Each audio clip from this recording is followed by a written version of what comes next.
¿Qué tal, queridos amigos y hermanos en el Señor? Una vez más, Dios nos da la oportunidad de poder compartir con ustedes la eterna y poderosa palabra de Dios. En esta oportunidad vamos a hablar acerca del pecado. Pero, ¿qué es el pecado?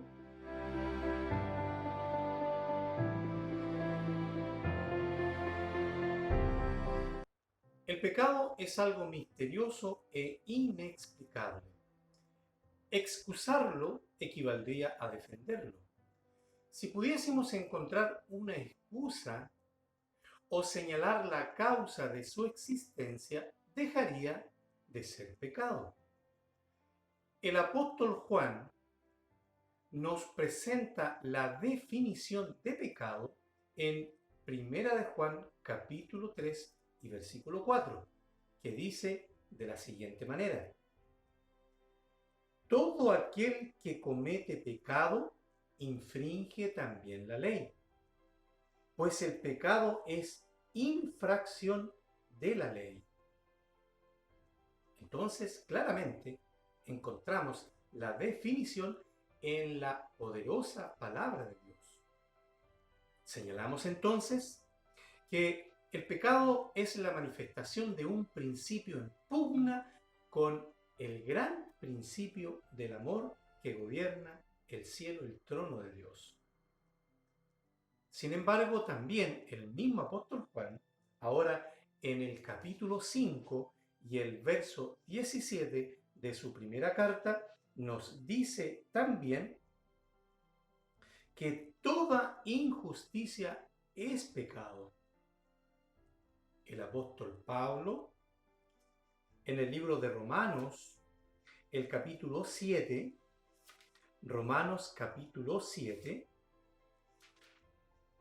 y el verso 23, alumbra lo más profundo de nuestra conciencia y nos dice que veo otra ley en mis miembros que se rebela contra la ley de mi mente y que me lleva cautivo a la ley del pecado que está en mis miembros. Y señala además en el capítulo 14 del mismo libro y el versículo 23, la última parte: todo lo que no proviene de fe es pecado. Entonces, la definición que encontramos en las Escrituras es que el pecado es también infracción a la ley de Dios. Y de esta definición se desprende también, de acuerdo a las Escrituras, que toda injusticia es pecado, que es una ley que opera en nuestros miembros y que además todo lo que no proviene de fe es pecado. Las Sagradas Escrituras también nos hablan acerca de dónde y en quién comenzó el pecado. El Señor no nos deja en la ignorancia respecto a este profundo tema acerca del pecado. En el libro de Ezequiel, capítulo 28 y versículo 13, nos dice el profeta lo siguiente: en Edén, en el huerto de Dios estuviste, y de toda piedra preciosa era tu vestidura. El versículo 14: tú, querubín grande, protector, yo te puse en el santo monte de Dios, allí estuviste. En medio de piedras de fuego te paseabas. Perfecto eras en todos tus caminos, desde el día que fuiste creado hasta que se halló en ti maldad. Entonces, la palabra nos dice que el pecado no comenzó en el jardín del Edén con Adán y Eva, sino que su inicio fue en el cielo y en el querubín protector, en Lucifer. No podemos señalar la causa de su existencia, pero sí la palabra de Dios nos revela que comenzó en el cielo y en este querubín protector. La palabra de Dios es clara al respecto y nos señala todo referente al pecado. También en la palabra del Señor encontramos las consecuencias del pecado. Apreciados amigos y apreciados hermanos, el pecado afectó toda la creación de Dios, no solo al ser humano. Recordemos que Adán y Eva se gozaban en estar en la presencia del eterno Dios. Sin embargo, cuando ellos pecaron, tuvieron miedo y se escondieron de la presencia del Señor. Adán, Adán, dijo Dios, ¿dónde estás tú? Tuve miedo, Señor, dijo él. ¿Por qué has tenido miedo? Inmediatamente ellos se cubrieron, porque se vieron que estaban desnudos. El clima cambió. Los animales, las aves, toda la creación fue afectada por el pecado. Y el hombre mismo no solo se disminuyó su poder para resistir el mal, sino que su naturaleza se transformó, se hizo pecaminosa. Y el principio del amor que había en los corazones de nuestros primeros padres, tal cual como fueron creados por Dios, fue sustituido por el egoísmo. Ahora ellos estaban en divergencia con Dios. Ellos no amaban las cosas de Dios. En ellos cambió todo. El hombre llegó a amar todo lo que Dios odia y a odiar todo lo que Dios ama. ¿Por qué razón? Por el pecado.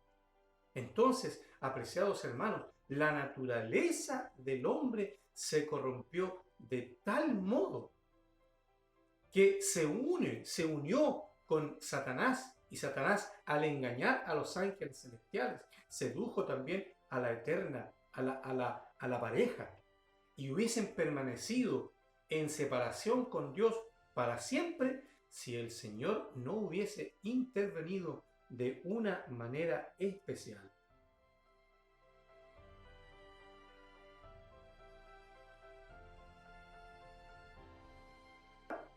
Muy bien, recordemos que la ley había sido quebrantada y la justicia demandaba la vida del pecador.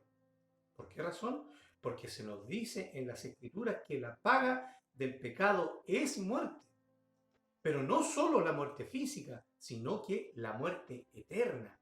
¿Y qué hizo Dios por nosotros? Cristo se encarnó, tomó nuestro lugar, se hizo hombre y vino a esta tierra a vencer por el hombre. Desarrolló un carácter perfecto para el hombre, no para él, porque él no conoció pecado, en él no había pecado y él no cometió pecado. Él era el santo ser, el Cordero de Dios sin mancha y sin contaminación. Y aunque él cargó con nuestro pecado y murió allí en la cruz del Calvario, sin embargo, él seguía siendo el santo ser. Nosotros le imputamos nuestro pecado y él nos imputa su justicia. Entonces, apreciados hermanos y amigos, en la cruz del Calvario ahora se une la justicia y la verdad, se abrazan y se besan. Toda la penalidad de la ley recayó sobre el portador del pecado y el sustituto del hombre, Jesucristo el Salvador.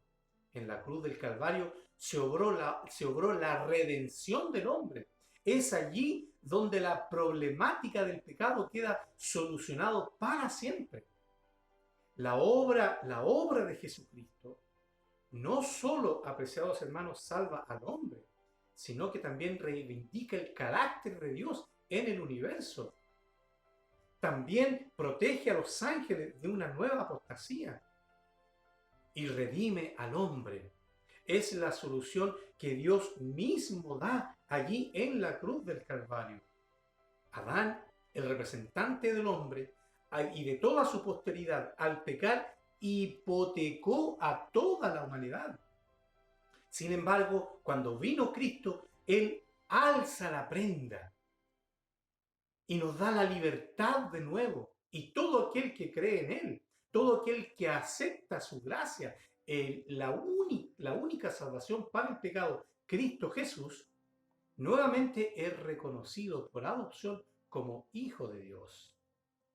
Es una obra maravillosa que hace Cristo en la cruz del Calvario. Él tomó nuestro lugar. Y todo eso porque el Señor te ama a ti y también me ama y ama a la humanidad. ¿Qué más podía hacer Dios para salvar al hombre si el Padre lo dio todo en su Hijo amado Jesucristo? Fue una efusión de gracia ininterrumpida. El Señor guardó la ley. El Señor llenó la medida requerida por la ley y lo hizo por nosotros. Cumplió todas las demandas de la ley. La enalteció. Y también en la cruz del Calvario, apreciados hermanos, la justicia quedó satisfecha. El pecado es algo horrible para Dios. El Señor lo odia con perfecto odio. No tranza con el pecado. El pecado nos separa de Dios. Pero Jesús vino a encontrarse nuevamente con la humanidad. Con su humanidad, Él toma la humanidad y con su divinidad se toma del brazo del Padre y es el puente que une al hombre con Dios nuevamente. Es la solución que el Señor da para el pecado. Todos hemos pecado y todos merecemos la muerte. Pero Dios nos amó tanto que ha dado a su Hijo unigénito para que todo aquel que en Él cree no se pierda, mas tenga vida eterna. Entonces el hombre no se perderá por ser pecador, porque la solución está, sino que porque fue incrédulo a la palabra de verdad, al mensaje divino y rechazó el único remedio para el pecado. ¿Deseas aceptar tú al Señor como el Salvador y como tu único Redentor? Que la paz de Dios te bendiga y que el Señor te guarde y que el Señor nos ayude a amarlo a Él y que podamos ver el pecado como Dios lo ve. Que la paz de Dios sea contigo y con tu familia. Amén.